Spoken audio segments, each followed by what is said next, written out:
Hello, everyone. I'm Brian. Welcome back. Let's go ahead and continue. Okay. This is a question from Robert, who lives in Denver. Robert asks, there are two entities, Atma and number two, the mind-body together, which is fine. Those who are enlightened identify with Atma, correct? Those who are unenlightened identify with body-mind, mostly correct. My question is, who is the entity making the identification? And we just had a long discussion in the Vedanta class that preceded this satsang, and that is, in your mind is a sense of self-identity. And the way I described it in the Vedanta class, let me share it with all the satsangis. The way I described it is, suppose you were to write an autobiography. Would that autobiography just be a couple of pages long? Your life is complicated. So suppose you have this 400-page autobiography that describes who you are. That 400-page autobiography, you don't have to write it. It's already in your mind. It's your self-identity. And that self-identity is a feature of your mind, your self-definition. And that, we call it ahankara, or ego, not in the sense of pride, but in the sense of that self-concept. And so the one who makes the identification, it's not one. Identification takes place in the mind. If you say, how does that happen? And the answer to that is naturally, like anything else, because you're born ignorant, you're born not recognizing your true nature as Satchidananda Atma, so therefore naturally you will identify with the body and mind. Okay, I'll take one more question. How are we doing on time? Okay, take one more question here.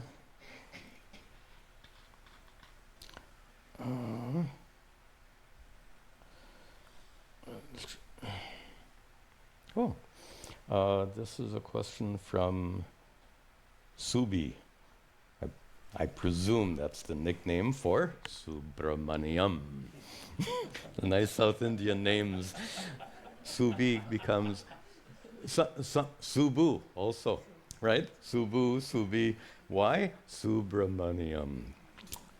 With a group of children, I said, I used to teach a lot of Hindu children, and they would complain that their teachers at school couldn't pronounce their names. And I said, give them a break. If your name is Venkata Bala Subramaniam, what do you expect your teacher to do? And of course, it's not equally a problem. It is somewhat a problem in India. That's why Subramaniam becomes Subi or Subu. Okay. Anyway, this Subi lives in Chicago, and he asks that people get angry for all kinds of reasons.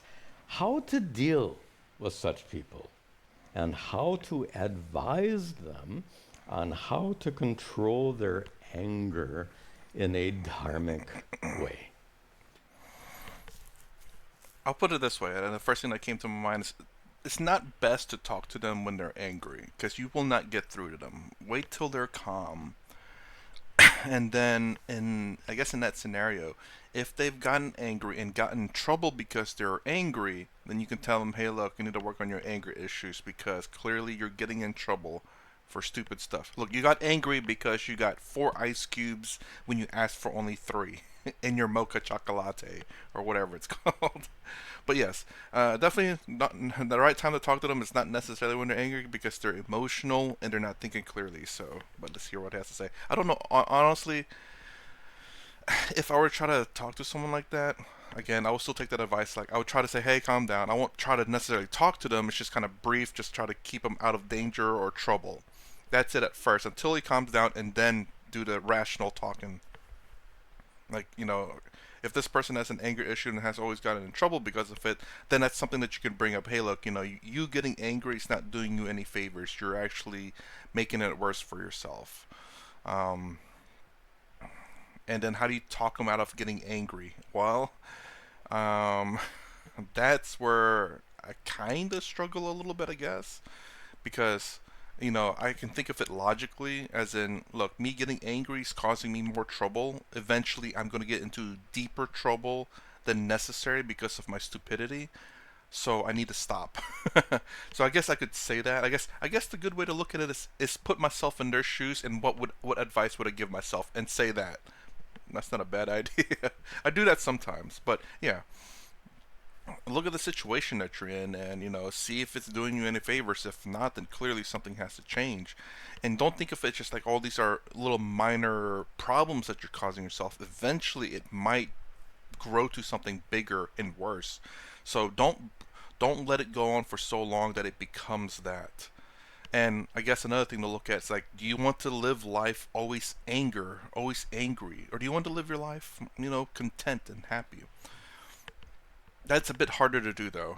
Even I won't say even for myself, but just because people's persona, their attitude, and all of this are a bit different.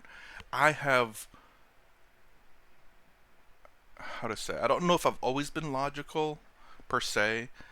I've been mostly logical, I guess, and I've always wanted to try to be better. Always have I always. Let's just say, for the most part of my life, I guess I've always wanted to be better. I honestly can't remember if I've always wanted to be this way, but recently, of course, I've have. And if it makes logical sense, I will do it. I will try. And I don't want to live a life of suffering. So I don't. It's not that I don't take things seriously, but my understanding of the situations makes me suffer less. So again, if I do my best in my job and I fail at it, I can't be mad at myself. I did the best I could.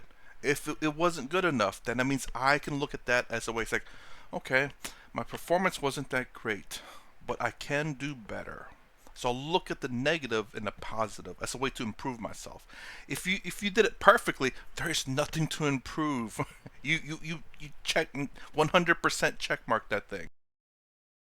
Look at failures, try to look at failures as ways to improve myself. Again, I know sometimes people are blinded by their anger or their suffering, but that's why I say try to. I'm realistic. I'm not saying this is the reason why I always look at it positive. Like, no, sometimes we're human here. We sometimes are blinded by our emotions. But again, I try to always understand. I always try to look at it. Sometimes it doesn't always work out, but still, I try. And this is a little tricky. So you see someone behaving adharmically. Maybe, how about, let's create a scenario. You're at a store and somebody is shouting at the clerk behind the cash register. And you're standing there watching the scene unfold. And definitely this person is verbally abusing the employee of the store, and your inclination is to stop him, which would be a good thing to do because abuse is going on. So you say, stop it. So for you to intervene in some way, by the way, it may or may not work. Occasionally it can make a situation worse. So you have to use your own judgment and intervene if you think it's helpful. But the issue here is how to advise them on how to control anger. Is that your job? Who appointed you to control other people? Now, please understand, To stand up and protect someone from harm, excellent. But to try to change someone else's behavior is futile. You know, something obvious that we will consider just for a moment, and that is, think about some traits that you have that you try to change. Some bad habits or just things about yourself that you wish could be different, and you try to change. How successful have you been in changing those habits and traits? Not so successful most of the time. Now, here's the obvious question. If you're not very successful in changing your own behaviors, how would you imagine being successful in changing someone else's behavior? It's wishful thinking. So, anyway, so how to deal with an angry person? Intervene if it's appropriate, and if it's not appropriate, walk away. Yeah, certainly not to argue with an angry person. Okay, shall we take another question here? Anyone with a question? And yeah, absolutely for sure. Because I mean, I think I don't know. I'm trying to think of how America is now and perhaps was, because that's the only example I can honestly think of. But I do remember. Hold on, let me say it this way. I do remember people talking about how the people used to be friendly and helpful. How people would stand up and give their seats to a lady, to an elderly, to compared to what is compared to be now, where they don't they ignore people who are in trouble and don't give up their seats very much because of let me say equality, you could say, because you're treating people differently, or maybe the entitlement of people has grown, which I'm pretty sure, I'm almost guaranteed that it has in America and in the Western world in general. So people don't give up their seats for elderly or for women because, again, equality. I mean, women in general, but like elderly is a little bit more understandable why you would. They're older, they're not as spunky as young people. But yes, so things definitely has changed, and I don't know where I was going with that one. But anyways, how much culture has changed, and now we no longer help people per se. Perhaps maybe not as much as in the past, and then we're kind of heading in that direction where we tend to just, if there's trouble, we just don't deal with it, because I guess the problem is that you could end up getting in trouble, you could end up getting hurt, and you don't, and you, in order to avoid all of that and to avoid the suffering that you would suffer from helping people, you just avoid altogether. I can't exactly blame people for that, but it's kind of depressing to kind of hear that, where people are not helping people in need if they can. Microphone, please. Actually, no microphone. That's not is not working very well. Okay, please, your question. It was mentioned twice in the class that moksha is not the result of action.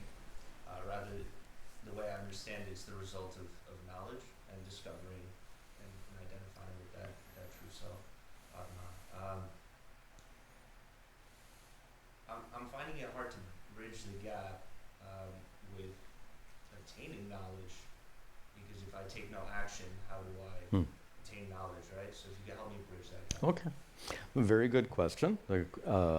We understand, according to the teachings of Advaita Vedanta, moksha is not the result of what you do.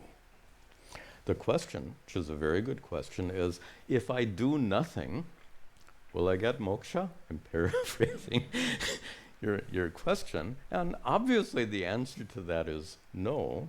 So actions that that contribute to gaining spiritual wisdom are really important.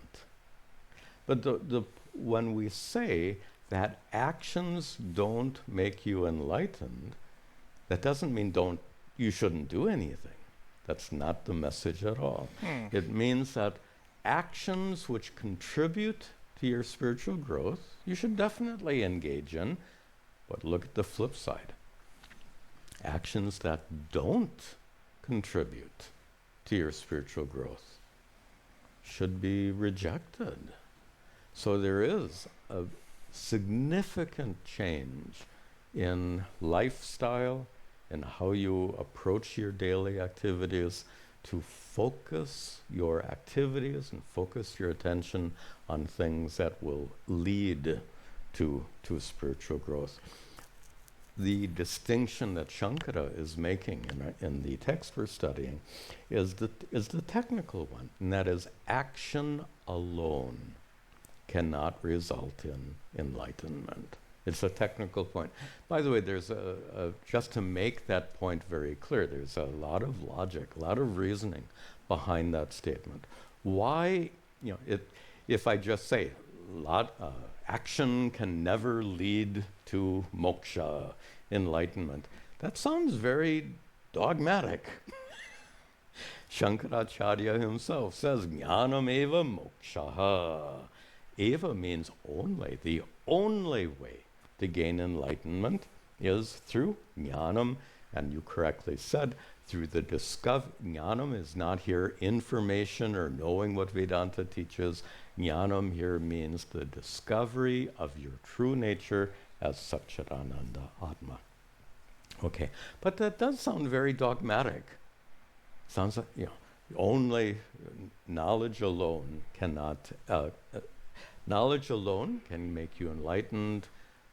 No amount of action can make you enlightened. And here's the reasoning behind that, and the reason it's not dogma, but it is a reasoned truth, that action cannot lead to moksha. Action cannot produce moksha. Moksha we understand as an extraordinary goal. And there's some very simple logic here. For a small goal, you require a small effort. For a bigger goal, you require more effort. How about for an effort, how about for a goal which is understood as the ultimate goal of life? How much effort would theoretically be required if it's a so-called off-the-chart goal? Then it'll be an off-the-chart effort, infinite effort, which is not humanly possible. So that's the logic behind the statement. Do you have any follow-up? Okay. Let's take just... Is he talking about karma yoga, as in karma yoga alone cannot take you to moksha? I've always heard that any one of them can, and the sheer fact that we as human beings are never purely into one state of a particular yoga. No one can truly be 100% karma yoga. You're always going to have a little bit of bhakti, jnana, and perhaps raja yoga.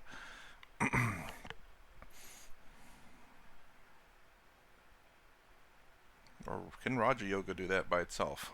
But we're always a little bit of a blend of everything. So to say that action alone can't bring you there is because we are never just doing action alone, if I understand correctly. One or two more questions from online, and then I think it'll be good to wrap up. Let's see this one. And by the way, I can't take every single question, both from our local audience and from online. So if I skip your question, I'm sorry. I just will do what we can here.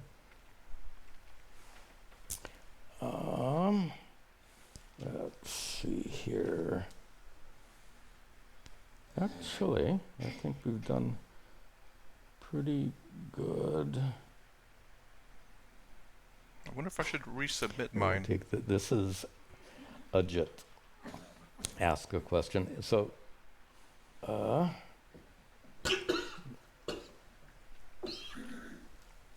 Ajit lives in Naples, Florida, and he is referring to I'm not sure where, but at some point I've said I have a pet peeve, and the pet peeve is when people say or write aum, A-U-M, instead of om. So the word is om for 1,000 reasons, and this AUM stuff is quite spurious, and there's a lot of reasons it's emerged, but it is absolutely contrary to the tradition. So I've called it my pet peeve, because many people like to write AUM, which in Sanskrit is absolutely incorrect. I don't want to give you a Sanskrit lesson, but let me just say that AUM is incorrect, not only scripturally incorrect, it's incorrect in Sanskrit language. And Om is a Sanskrit word, so what to say? Anyway, so the question is that you have, Ajit asks, you have a pet peeve. Can enlightened people have pet peeves? This is an interesting question. Okay, actually, it's not too bad here. And this is the thing that I also kind of, I don't know if I say struggle with, but I guess don't quite understand. I will say yes to this. And my reasoning for this is because of Swami Vivekananda. Um, he is considered to be an enlightened person, but yet even so, he still cries and weeps for people, and in a sense, his body still suffers from the material plane or the material world. So the body still suffers, and pet peeve is part of the body. So yes, any kind of suffering your body can still do while still being enlightened.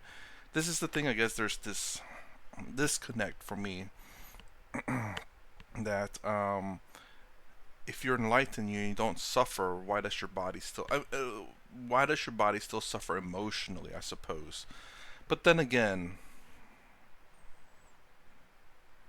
I don't know. Because I think of my situation too, where of certain things. I just don't want to get into that part, but it's nothing personal really. It's just my actions when I react to certain things. But I would assume an enlightened being would not obviously doesn't suffer from the body, but yet the body still suffers. Why is there a disconnect there? And I guess that is my question: is the fact that, and I'm sure the answer is the fact that your body is still a body that has all its flaws in it. So therefore, your body, no matter how enlightened you are, will always suffer, no matter what, no matter how enlightened you are. And that's the thing about, I guess, enlightenment that I think of, that I understand but don't understand. Because if you're, I guess, for me, and I guess I guess it comes from Buddhism perhaps. Because again, the statement there is life is suffering, and if you want to get out of suffering, there's the 12-fold paths to ending of suffering. So, and I guess I've always assumed that to be any kind of sadness in the world, or anything that will affect you emotionally, you will not suffer from that. You will not show that because you would not feel sadness. I guess that's how I've always thought of it. And that's how I kind of, so far, am. I don't suffer from the world as much, but I do still feel emotion. But I would consider these emotions a bit more valid. So, for example, crying over a lost one is a very valid emotion, even if you're enlightened. You can feel sadness for that.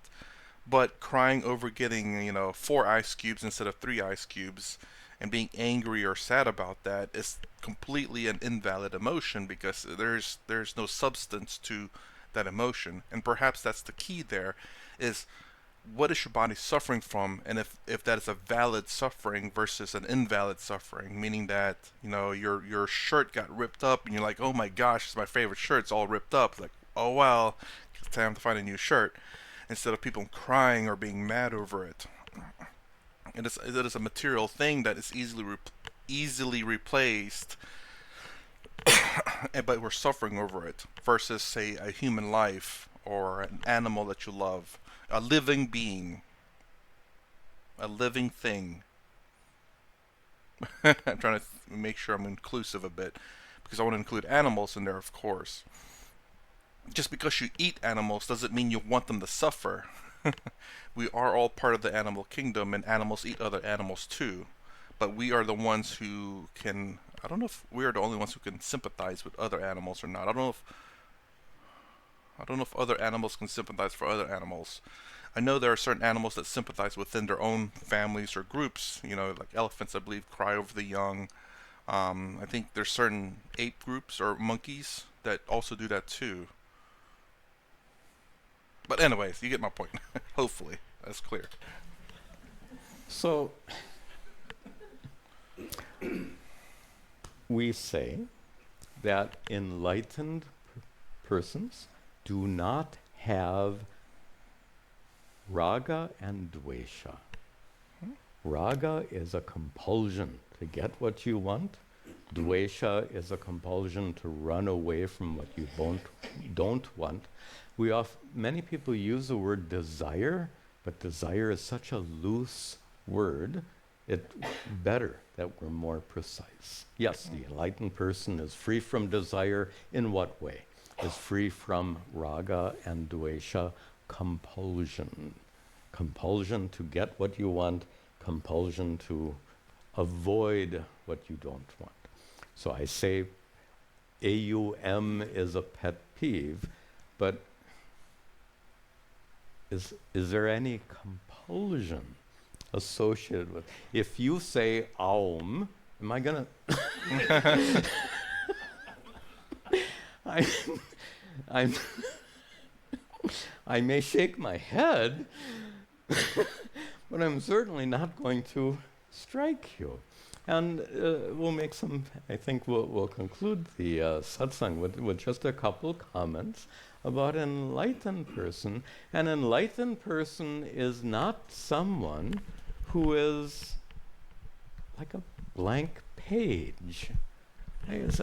People, sometimes we get these really odd notions of what it is to be enlightened. I've given many times the example of my guru who liked coffee. He was raised in South India, and coffee is the main drink in the South. So if you ask him, do you want coffee or tea? He would say, I want coffee. Want? You see my point? This Swami has a want? Has a desire? Here's what happens. If you say, I'm sorry, Swamiji, we don't have any coffee. Would you like some tea? Sure, why not? That's the point. There's no compulsion in it. He himself used the word binding desire to distinguish it from non-binding desires. So right there is a great example, actually. So, for example, even the 4 ice cubes versus 3, but the fact that if you want something, say like coffee, but if you don't have it, then you start getting angry or start crying, invalid emotion for something so trivial as a drink. I mean, it's not, and this is kind of goes to entitlement as well. I guess perhaps it goes to very much of what's the right word? Tied to their corrupt ego, because what they want they must get. There's no other excuse. Otherwise, they start crying, bawling, being frustrated or angry because of something that they desire so much that they will call up the manager or call up corporate or whatever to complain about it, like how those workers are dumb or stupid or whatever. Again, invalid stuff. And a great example there with the guru saying, well, if you don't have coffee, as much as I prefer that, I will have tea as well. It'll be fine. Or you don't have tea either, we'll have, water. It'll be perfectly fine, adequate. Again, not to complain or cry, but just to accept what's available. Understanding. An enlightened person is free from binding desires. Define binding desire in this way. A desire whose non-fulfillment causes suffering. Is it possible to have a desire whose non-fulfillment doesn't cause suffering? Sure. Like in the coffee example. So you can have all kinds of desires. Can you imagine an enlightened person goes to one of our New Jersey diners, famous, and he is sitting there, we'll make it nice, at the counter. And the waitress comes over and says, "What would you want?" The enlightened person says, "I'm enlightened, I don't want anything." I'm just playing with this just to make the point. And I'll close with my Guru's observation. He said, an enlightened person is a normal person. He added a part. He said, the only normal person. That means a person minus all the problems, a person minus suffering. So anyway, we want to understand that enlightened people still have, we'll call them preferences instead of desires. No problem. Okay, good place to conclude our satsang. If you have further questions, you can send them by email for our local students. We'll meet again next Sunday, and we'll continue with this. Thank you for coming, and we'll end with our prayer. Om Sarve Bhavantu Sukhinaha Sarve Santu Niramayaha Sarve Bhadrani Pashyantu Ma Kaschad Dukkha Bhag Bhavet Asato Ma Sadgamaya Tamaso Ma Jyotirgamaya Mrityorma Amritangamaya. Om Shanti Shanti Shanti Om. That's that. Very nice. Okay. So yeah, okay. Like I said, again, I've always thought of enlightened people as one who does not suffer anything at all, even when someone passes away and all of that. And I remember a while back that it was kind of confusing to hear Swami Vivekananda still crying about I can't remember what in specific, but perhaps injustices in the world, and about people suffering and people dying. And I remember multiple times they said, enlightened people are just normal human beings too. But then what's the point of being enlightened? That's what I thought. It's like, well, if you still suffer from the body, then what's the point of being enlightened? Because again, the logical thing is the fact that we are already enlightened, we just don't know it.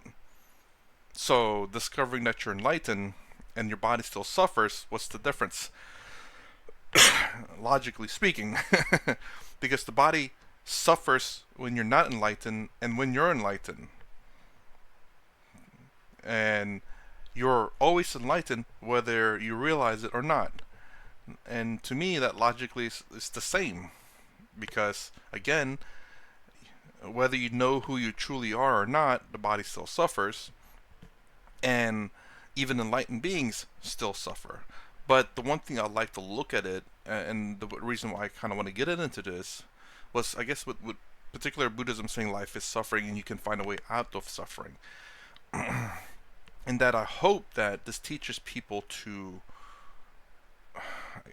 suffer less in the world. And that's what I've been trying to achieve myself by understanding and what else was there's two words I used to give, but understanding is definitely one of them. Understanding the situation, understanding the problem, understanding what I can and cannot do to fix the problem. And I always go back to this: I either can do something or can't do anything. If I can do, or if I can't do anything, then I have nothing that I can do. What am I going to do? I can't do anything, so why should I complain? Complaining is not going to make it any better. If I can do something, then I have two choices from that. I can either do it or not do it. If I choose not to do it, then why I'm going to complain? Because I chose not to do it, even though I can do something about it. If I do something about it, then let me do it. I know what to do to fix it. Let me do it, and I fix it. Problem solved. So in all three scenarios, there's nothing to complain about. Don't get me wrong, you see like, oh my gosh, I can't believe someone got me in this trouble. Now I have to do something. Fair enough. But at least you understand. Hopefully you don't suffer as much. That's the whole point. So, I guess a tough question here. And let me, if you want to answer in the comments, that'd be great. If not, it's fine. What is the difference of being enlightened and not being enlightened? If at the end of the day, the body will suffer either way. That almost rhymed. Because you are always enlightened anyway. It's just whether you realize it or not, but the body is all the same. It still suffers. But perhaps can we say what I said earlier about suffering less in life because you kind of realize who you are. But this doesn't require you to be enlightened to suffer less. Like for me, for example, I suffer less because I try to understand. I never knew anything about enlightenment at that time. Well, yeah, I didn't know anything about enlightenment. I just know about Buddhism with life is suffering, and there's a path to take to end suffering, or to, well, it says end suffering. Um, but I did it a little bit different by understanding, so I reduced suffering. So again, the question is, I guess, just because you're enlightened doesn't mean suffering has ended for you, or at least for the body. Realizing that you're enlightened, it's whether you realize it or not, you're enlightened either way. The only difference is that you realize that you're enlightened, but the body still suffers all the same. Let me know what are you guys' thoughts on that one. That is a good one, I think. I think I've already said my answer too. Again, reduce suffering. At least you won't suffer as much in life. That's my only good answer, I think. But let me know. So that's my reaction to Satsang Q&A with Swami Tadatmananda, 4th of February 2024. If you like my content, please consider subscribing, thumbs up, the sound down below. Thanks for watching. I'll see you in the next vid.